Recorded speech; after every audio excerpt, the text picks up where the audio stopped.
नमस्कार, मैं हूं अनूप सक्सेना और आप देख रहे हैं सियासी एजेंडा।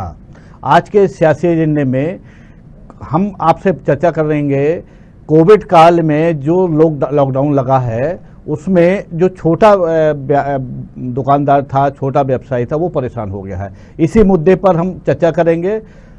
चर्चा करने से पहले हम आपको बताएं कि कोरोना के इस दौर में एक तरफ जहां आम आदमी कोविड से लड़ रहा है तो वहीं दूसरी तरफ कोरोना कर्फ्यू या आंशिक लॉकडाउन की वजह से उसकी जीविका के ज़्यादातर रास्ते बंद हो गए हैं। ऐसे में सवाल ये है कि वो कोविड के साथ साथ अपनी भूख से लड़ने के लिए क्या रास्ता बनाए।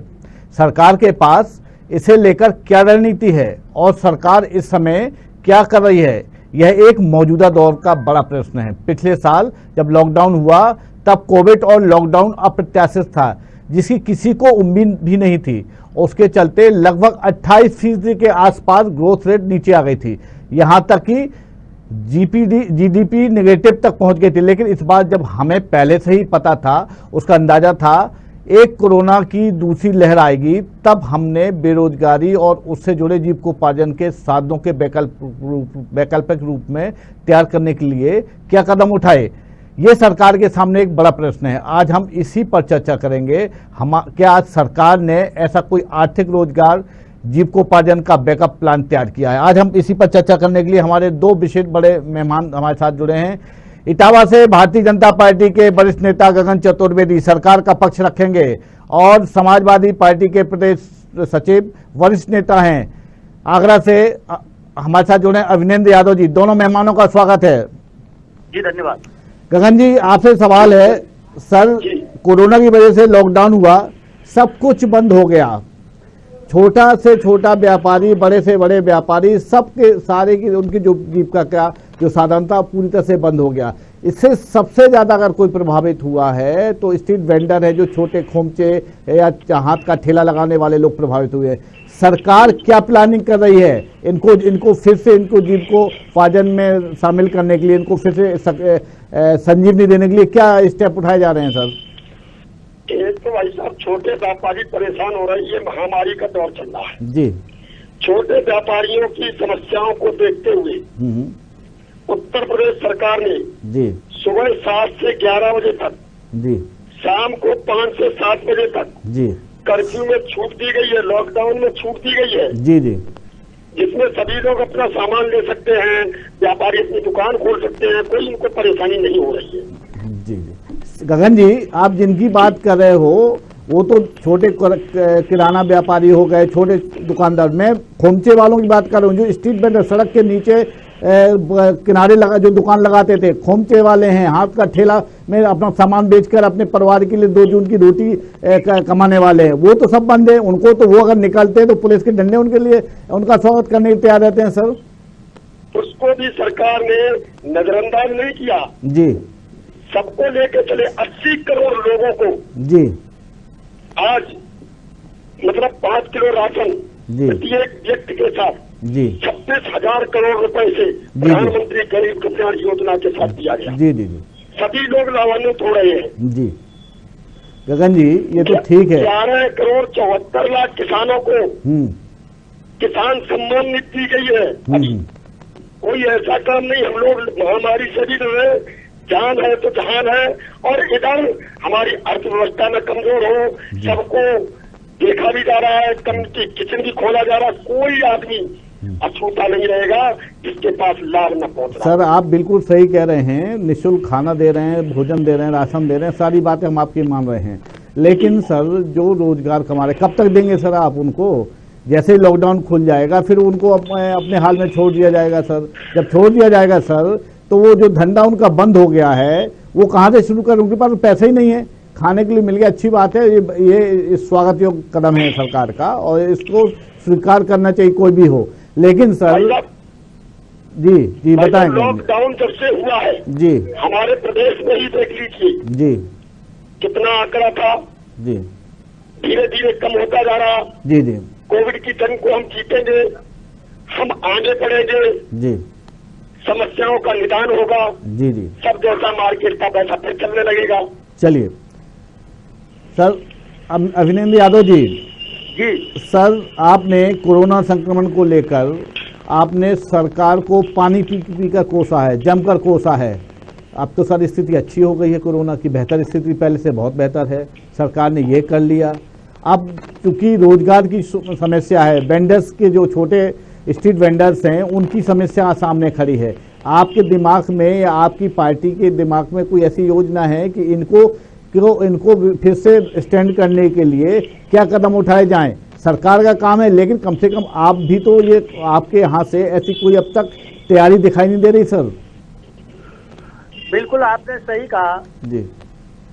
मेरा बहुत आदर के साथ जी आदरणीय गगन जी से निवेदन है जी कि सरकार जब दैवीय आपदा आती है उस समय राजनीतिक दलों को दरकिनार करके जी अगर जो अकेले अपने दम पर इस महामारी से जूझने का काम करती है, इससे किसी तरह से उबरने का काम करती है, मुझे लगता है ये अच्छी बात नहीं है।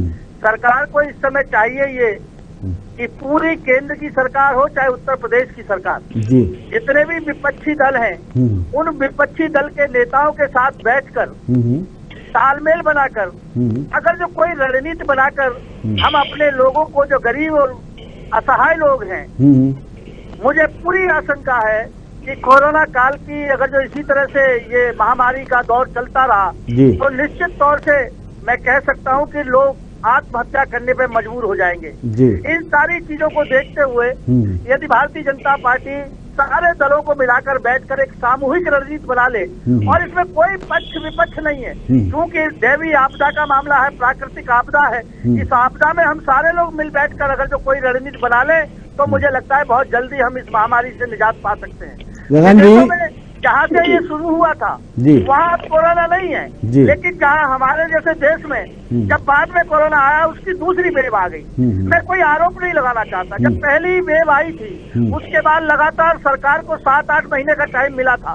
उस 7-8 महीने में ये सरकार पूरा का पूरा फोकस इसी की तैयारी पे करती तो मुझे लगता है न ऑक्सीजन की कमी रहती, न दवाइयों की कमी रहती, न आज ये महामारी का दौर इस तरह से चलता। बड़ा शर्मनाक विषय है कि गंगा में बलिया से लेके और बुलंदशहर तक गंगा के तट पे, यमुना के तटों पे आप जाए, कल प्रयागराज में दिखाया गया कि लोग हजारों की संख्या में डेड बॉडी जलाने के लिए लकड़ी की व्यवस्था नहीं है, किसी में कोई व्यवस्था नहीं है, तो इसलिए सब वैसे ही के वैसे बालू में ढक दिए जाते हैं। सर इस पे हम चर्चा कर चुके हैं। लोगों का भरण पोषण करने में नाकाम रही है, वही मरने के बाद उनके सबों के यादव जी, आज जो हमारा विषय है वो कुछ दूसरा है।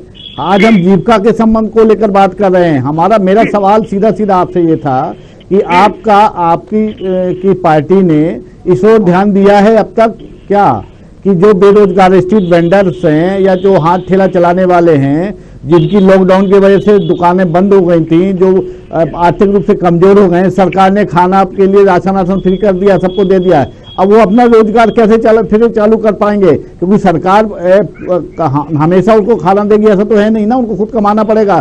तो आपकी पार्टी चूंकि मुख्य विपक्षी दल है सर, तो ऐसा कुछ आपने कुछ दिमाग में ऐसा कोई खाका तैयार किया है क्या कि वो आप सरकार के सामने ऐसी बात को रखें या अपने प्रस्ताव दें, या आप अपने लेवल पे कोई काम करें सर?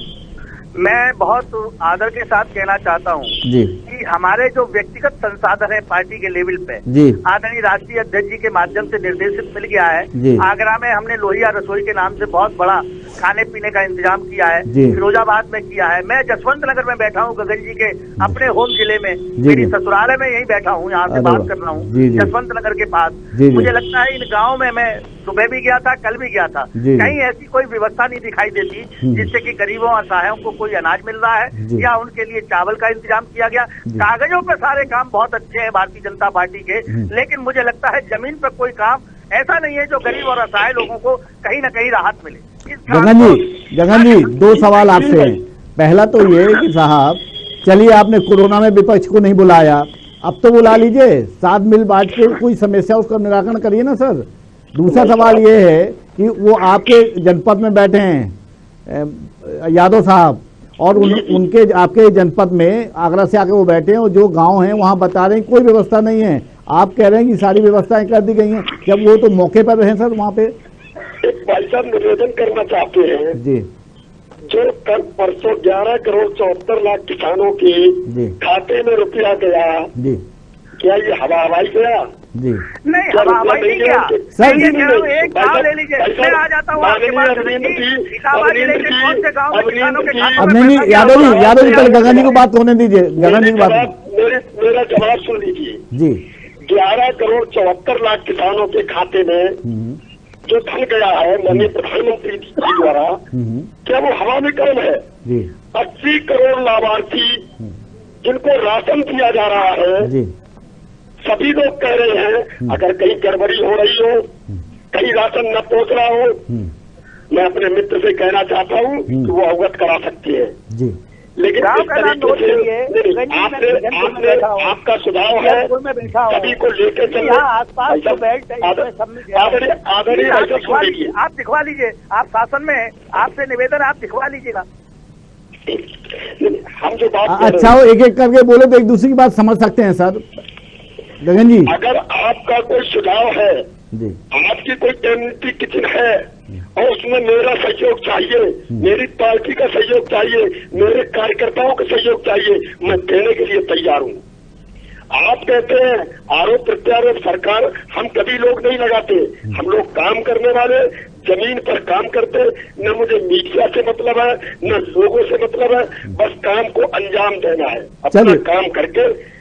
मीडिया भी चौथा स्तंभ है जनाब, बिना चौथे स्तंभ के लोकतंत्र नहीं चल सकता, इसलिए मीडिया को तो नजरअंदाज। वर्तमान में मुझे प्रचार को नहीं देखना, वर्तमान में मुझे लोगों को बताना। लेकिन गगन जी हम आपसे कह रहे हैं, आप गगन जी अगर प्रचार प्रसार नहीं होगा गगन जी तो कैसे जागरूकता आएगी? गांव के लोग कैसे समझेंगे, शहर के लोग कैसे समझेंगे? अगर आप मीडिया से मतलब अलग बात है, लेकिन आप काम कर रहे हैं और बहुत अच्छी बात है कि आप अपने हिसाब से काम कर रहे हैं, आप कोई पब्लिसिटी के चक्कर में नहीं है। लेकिन सर अगर प्रचार प्रसार नहीं होगा तो कैसे काम होगा? मेरा एक आपसे सवाल ये है सर, जो लॉकडाउन हुआ है सर, ऐसा अनुमान लगाया जा रहा है कि 8 से 12% के आसपास बेरोजगारी बढ़ सकती है सर, और आपके सामने चुनाव है सर। अगर इतनी बेरोजगारी बढ़ गई, लोगों को रोजगार नहीं मिला, लोगों को जीविकापार्जन के लिए कोई मदद नहीं मिली, तो अगला चुनाव सामने है सर, आक्रोश व्याप्त होगा या नहीं सर? माननीय प्रधानमंत्री जी, देश के माननीय मुख्यमंत्री जी हर प्रकार की नजर रखे हुए हैं, तो सभी लोगों की चिंता कर रहे हैं, और ये तय है कि सबका साथ, सबका विकास, सबका विश्वास हम लोग जीत के रहेंगे। जी जी जी। लेकिन सर अगर ये बेरोजगारी का स्तर 8 से 12% हो गया सर, तो फिर आपको चुनाव में जाना है सर, बेरोजगार लोग होंगे, भूखे पेट होंगे, वो आप उनसे कैसे वोट मांग पाओगे सर? भाई साहब, हम लोग सब कार्य कर रहे हैं, अच्छा, चिंता कर रहे हैं। देश के अंतिम व्यक्ति के चेहरे पर मुस्कान लाने का मेरा काम है जी। हम लोग देश के अंतिम व्यक्ति को भी देख रहे हैं। चलिए यादव साहब, यादव जी आप चतुर्वेदी जी की बात से संतुष्ट हैं? आप उनसे कुछ सवाल करें या बात करें? ऐसा है कि मैं संतुष्ट नहीं हूँ। संतुष्ट इसलिए नहीं हूँ क्योंकि आप कहेंगे कि मैं विपक्ष की राजनीति करता हूँ इसलिए, लेकिन पूरी ईमानदारी के साथ कहना चाहता हूँ, नेशनल रिकॉर्ड ब्यूरो के द्वारा जो आंकड़े आए हैं लगातार, पूरे देश में हर जगह, हर प्रदेश में बेरोजगारी का आंकड़ा बढ़ा है, हर जगह आत्महत्या का आंकड़ा बढ़ा है, हर जगह भुखमरी का आंकड़ा बढ़ा है। ऐसा कौन सा क्षेत्र है जिसमें भारतीय जनता पार्टी ने आमूल चूल परिवर्तन करने का काम किया? हाँ, एक बात जरूर है, आदरणीय गगन जी जैसे बुद्धिमान लोग भारतीय जनता पार्टी में हैं, ये लोग शब्दों के मकड़ जाल में जनता को भ्रमित करने का काम बहुत अच्छी तरह कर सकते हैं, लेकिन धरातल पे मैं पूरी ईमानदारी के साथ कह रहा हूँ कि कहीं पे भी न तो वैक्सीनेशन हो रहा है, न जांच हो रही है। गांव में, मैं यहाँ जसवंत नगर में बैठा हूँ, ये मुझे बता दें, मैं उसी गांव में जाने को तैयार हूँ अगर जो वहाँ पे कहीं भी कोरोना की जांच की जा रही हो, कहीं वैक्सीनेशन किया जा रहा हो। तो फिर ये लगातार आंकड़ेबाजी, कागजों पे जो घोड़े दौड़ाने का काम भारतीय जनता पार्टी के नेता करते हैं, इसीलिए लोग बहुत दुखी हैं, बहुत परेशान हैं। चतुर्वेदी साहब, आप कागजों पे घोड़े दौड़ा रहे हैं साहब? ये समय अन्य बातों का हमें बताने का भाई साहब नहीं, लेकिन आपके माध्यम से ये अवगत कराना चाहता हूँ, माने हमारे नेताजी जो कह रहे हैं, जिस गांव में ये बैठे होंगे उस गांव के सभी किसानों को पूछ लीजिए 2-2 हजार रुपए खाते में आए कि नहीं आए। मेरे पास कम से कम 25 किसान बैठे हैं। यादव जी पहले बात होने दीजिए, बात होने दीजिए, फिर आप बात करिए। यादव साहब चतुर्वेदी जी को बोलने दीजिए। लोगों को राशन दिया जा रहा फ्री में माननीय प्रधानमंत्री जी द्वारा, क्या हमने तो नहीं देखा? ये समाजवादी पार्टी का है, ये बसपा का है, ये कांग्रेस का? हमें देश की चिंता है, हमें प्रदेश की चिंता है, और हम आरोप प्रत्यारोप भाई साहब कभी नहीं लगाते हैं। हमें काम करने के लिए लगाया गया, इसलिए देश में काम करना है और देश को खुशहाल बनाना है। यादव साहब, वो आरोप प्रत्यारोप के लिए काम नहीं करते हैं, वो काम कर रहे हैं किसी को। मैं गगन जी की बात बड़ी रखते हुए मैं निवेदन करना चाहता हूँ जी कि आपका सरकार का दावा हुआ कि कोरोना के जो संक्रमित लोग हैं उनका फ्री में इलाज होगा। हाँ। आज आपने देखा एक नर्सिंग होम वाला 8-8 लाख का बिल बनाता है डेड बॉडी रख के। आखिर कहाँ हो रहा है कोरोना का फ्री में इलाज? कहाँ पे फ्री में सारे इंतजाम हो रहे हैं? और तो और छोड़िए आप, जो लोग मर रहे हैं, जो गरीब गुरबा मर रहे हैं बेचारे, उन पे कोई अंतिम संस्कार के लिए कोई साधन नहीं है।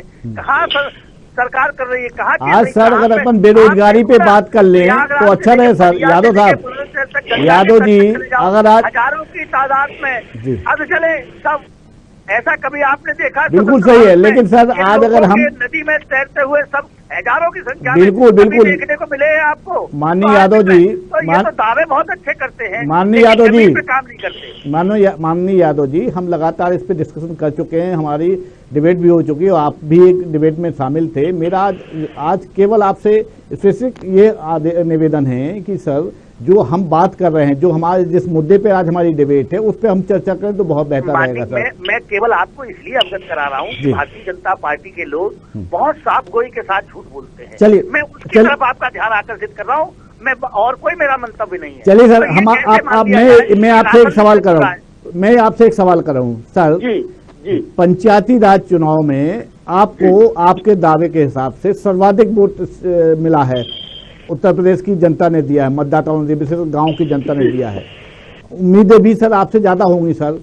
आपके किसी नेता ने, आपकी पार्टी ने अधिकृत तौर पर जो समस्या सामने आने वाली है, छोटे दुकानदारों की जीविका की समस्या जो खड़ी हो सकती है, 8 से 12% बेरोजगारी बढ़ सकती है, इस सिलसिले में, इस मुद्दे पर कोई चर्चा अब तक नहीं की सर। इस दिशा में आपका बिल्कुल ध्यान ही नहीं है सर। ऐसा है, संघीय ढांचे में सारी शक्तियां सत्ता पक्ष के हाथ में होती है, विपक्ष के हाथ में नहीं होती हैं। जी। और अपनी जेब से व्यक्तिगत तौर पे आदमी जितना कर सकता है उतना पार्टी के कार्य। अरे सर, कम से कम आप ये तो करते सर, आप कम से कम ये तो करते, सरकार को मतलब उनको बताते तो सरकार को कि साहब इस संज्ञान में तो लाना चाहिए।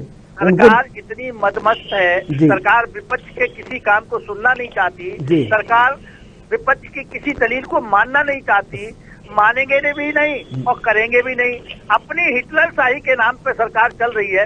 हम तो पहली बार ऐसा देख रहे हैं कि विपक्ष को सबसे ज्यादा कमजोर अगर जो कहीं मैंने देखा है अपने लाइफ में, वो अब देखा है और असहाय महसूस कर रहा है विपक्ष। सर लगभग 5 साल गगन जी मानने को तैयार नहीं, बैठकों में बुलाने को तैयार नहीं, सुझाव मानने को तैयार नहीं। सर, प्रदेश की जनता ने आपको मुख्य विपक्षी दल के रूप में चुना है सर, आप ऐसे ही वादे कर रहे हैं। 4.5 साल निकल, पूरे लगभग 5 साल निकल गए, आप कहाँ, आपकी जिम्मेदारी है सर। अगर सरकार कोई काम नहीं करती है तो आपको अंकुश लगाना चाहिए, उसको बात करना चाहिए। आप सरकार ये कह के अगर बैठ जाएंगे कि सरकार हमारी सुनती नहीं, विपक्ष, तो ऐसे कैसे चलेगा सर? मान्यवर, अभी आपने कहा कि पंचायत के चुनाव में हमारी सीटें ज्यादा आई। जी। जानते हैं इसका क्या संदेश है? जी। इसका संदेश ये है कि वर्तमान जो सरकार है वो काम अच्छे नहीं कर रही है, उसके प्रति आक्रोश लोगों में व्याप्त है। वही मैं कह रहा हूँ सर, वही मैं कह रहा हूँ। तो अब सरकार, जनता वो आपकी तरफ देख रही है सर, और यही हालत 2022 में होने वाली है सर। मैं वही तो कह रहा हूँ, कि जो जिस जनता ने आपको ज्यादा वोट दिया वो आपकी तरफ देख रही है। चलिए मान लीजिए सरकार से उनका, भारतीय जनता पार्टी के खिलाफ आक्रोश है लोगों में, नहीं तो सर कुछ के खिलाफ आक्रोश है, इसलिए हमें नंबर 1 बनाया है। जी गगन जी, भाई साहब उसका जवाब दे दे। नंबर 1 नंबर 2 अब देख नहीं रही। जी आपने शुरू से लगा के अंत तक आरोपों की झड़ी लगा दी। जी, नहरों में सब दिखाई दे रहे हैं आपको, आपको भूखे मरते दिखाई दे रहे हैं, मीडिया ने दिखाया है। सुन लो हाँ, सुन लीजिए आपसे बोलने जब जवाब दे रहे आप कह चुके हैं। हाँ जी, आपने अस्पतालों में ऑक्सीजन सिलेंडर नहीं है, अस्पतालों में दवाई नहीं है, फ्री इलाज नहीं हो रहा है। जरा 150 लोग मुझे पकड़ के ले आइए अपनी पार्टी के, 1000 रुपया दिया गया हो अस्पतालों में। अपनी पार्टी ले आइए, हमारी पार्टी। अरे हमारे कार्यकर्ता नहीं, आप कम से भाई साहब सुन लीजिए, आप कम से कम अपने लोग लेके आइए कि यहाँ पर रुपया लिया गया, यहाँ पर व्यवस्था नहीं की गई, यहाँ पर सबकी व्यवस्था नहीं की गई, यहाँ पर सुरक्षा की व्यवस्था नहीं की गई, यहाँ पर कानून का पालन नहीं हुआ, सारी व्यवस्थाओं को करते हुए फिर भी आप आरोप लगा रहे। तो आपका काम आरोप लगाना है, हमारा कार्य करना है। अरे सर, अगर वो कह रहे हैं कि साहब इनको साथ में बैठा के रणनीति बना लें तो क्या परेशानी है सर? आपको बना लीजिए, बुला लीजिए ना। आपसे कहते रहे हैं कि कहीं पर अव्यवस्था भाई हुई हो तो उस जगह पर बताइए हम लोगों को। आपके भी कार्यकर्ता हर जगह होंगे, आपका कार्यकर्ता परेशान हो, हम उसकी भी सेवा करेंगे। हम ये नहीं देख रहे कौन कार्यकर्ता किसका है, हम देश को देख रहे हैं। अभी हमारे लिए देश महत्वपूर्ण है, हमारे लिए देश महत्वपूर्ण है। गगन जी, अभी कल के ही अखबारों में नेशनल चैनल पर दिखाया गया कि भारतीय जनता पार्टी का एक कार्यकर्ता पूरे भारतीय जनता पार्टी के नेताओं के यहाँ चक्कर लगाता रहा, उसकी बहन मरणासन पड़ी थी। मुझे खुशी है कि उसने कहीं न कहीं समाजवादी पार्टी के किसी नेता से बात की, उसने माननीय अखिलेश जी से बात की, अखिलेश जी ने लखनऊ में उसको एडमिट कराया और सारा खर्चे का इंतजाम समाजवादी पार्टी ने किया। ये मुझे खुशी है इस बात। चलिए, साधुवाद के पात्र हैं सर आपकी पार्टी। सर हम बधाई इस बात की देते हैं कि माननीय अखिलेश जी ने भर्ती कराया। हम तो आप लोगों को बधाई, काम करिए, आपको बधाई देते हैं। अरे बहुत बहुत धन्यवाद आपका। चलिए सर, गगन जी एक सवाल आपसे, अंतिम सवाल है सर। पिछला जब लॉकडाउन हुआ था, जो छोटे व्यापारी थे, व्यवसायी थे, जो छोटे दुकानदार था, खोमचे और हाथ ठेले वाले, उनको आपकी सरकार ने 1000-2000 रुपए प्रति महीने देने की बात कही थी, शायद ऐसा कुछ मिला, जहां तक मुझे जानकारी है, मैं इसकी पुष्टि नहीं कर रहा हूं सर। अब जो लॉकडाउन हो गया है, अब लगा है और उससे उभर रहे हैं लोग, तो क्या ऐसी कोई योजना है क्या भविष्य में? एक तो भाई साहब छोटे दुकानदार जो थे जी, पहले पूर्ण रूप से लॉकडाउन हुआ था जी, जहाँ पर ठेला भी नहीं, मंडिया भी, सब कुछ बंद हुआ था जी जी। वर्तमान स्थिति में वो लॉकडाउन इतनी कड़ाई से नहीं हुआ। नहीं सर, इस बार मैं उनकी बात नहीं कर रहा हूँ, मैं हाथ ठेले और खोमचे वालों की बात कर रहे हैं, जिन्हें पुलिस वाले खड़े रहते हैं वो लगाने नहीं दे रहे सर। जब जनता ही नहीं निकले सर, जब जनता ही बाहर नहीं निकलेगी तो बिक्री कैसे होगी सर? उन्हीं की बात कर रहे हैं जी सर। 11 बजे तक जी, शाम को 5 बजे से 7 बजे तक जी जी उनको छूट दी गई है जी। और दूसरी बात, जब लाभार्थियों को लाभान्वित किया जा रहा है, 80 करोड़ लोग जो हो रहे लाभार्थी, जिन्हें राशन जा रहा है फ्री का, उसमें कहीं न कहीं वो भी शामिल हो गए। अगर उस हिसाब से होंगे तो 11 करोड़ 74 लाख किसानों के खातों में रुपया जा रहा। उस क्राइटेरिया में अगर 1-2 फिर भी छूट जाएंगे तो हमारे प्रदेश सरकार और केंद्र सरकार की योजना बना रही है। यादव साहब, गगन चतुर्वेदी जी कह रहे हैं कि हमने सबका ध्यान रखा है और जो कोई छूट गया तो आप इन्हें बता दीजिए, उनका भी ध्यान रखा जाएगा। मैं तो बहुत छोटी बात कर रहा हूँ कि इन्होंने बहुत अच्छा काम किया है और ईश्वर की कृपा से इनके मुंह पे सरस्वती बैठ जाए, जो इन्होंने कहा वो सब काम कर दें जी जी। तो फिर जनता हमें क्यों वोट देती है? जी जी, जनता अभी पंचायत के चुनाव अभी कंप्लीट नहीं हो पाए। मैं गारंटी के साथ कह सकता हूँ, गगन जी बैठे हैं जिस जिले में गगन जी बैठे हैं उसी जिले में जिला पंचायत का अध्यक्ष समाजवादी पार्टी का बनेगा। मैं गारंटी के साथ कह सकता हूँ। आखिर क्यों?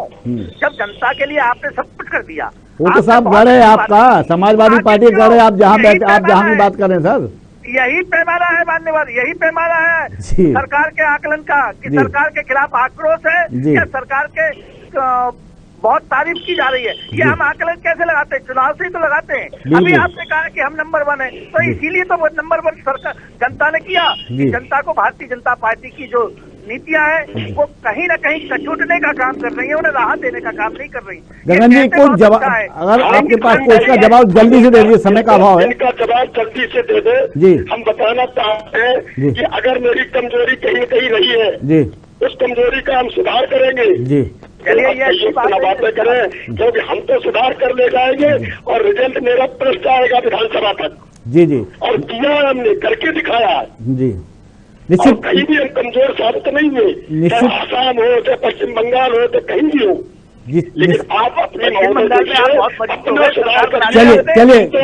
चलिए समय मुझे इतनी इजाजत दे रहा है गगन जी। और घर वोट मांगने गया आपका गगन जी, अभिनंदन जी घर घर पर्चे बांटे, आप गृह मंत्री कहीं दिखाई नहीं दे रहे। चलिए वो बाद में मुद्दा है, विसंगत तो नहीं हुई। मेरा सबसे बात ये है कि जिस तरह से कोरोना काल से संक्रमण की वजह से सारी व्यवस्थाएं तहस नहस हो गई हैं, तो सबसे ज़्यादा अगर कोई इसमें प्रभावित हुआ है तो वो खोमचे वाले छोटे छोटे दुकानदार हैं, जिनकी जीविका के सामने संकट खड़ा हो गया है। इसके लिए सरकार क्या करेगी? सरकार और सत्ता विपक्ष अपने अपने दावे कर सकते हैं, आरोप प्रत्यारोप लगा सकते हैं, लेकिन अगर दोनों दल वास्तविक रूप से एकजुट होकर इनके तरफ सोचे तो निश्चित तौर पर उनका भला हो सकता है। और ये आक्रोश और समर्थन किसके साथ है ये तो आने वाले चुनाव में समझ में आ जाएगा। फिलहाल आज के चर्चा इतने ही। हम कल फिर से एक नए पैनल के साथ आपसे नए मुद्दे के साथ रूबरू होंगे। तब तक के लिए नमस्कार।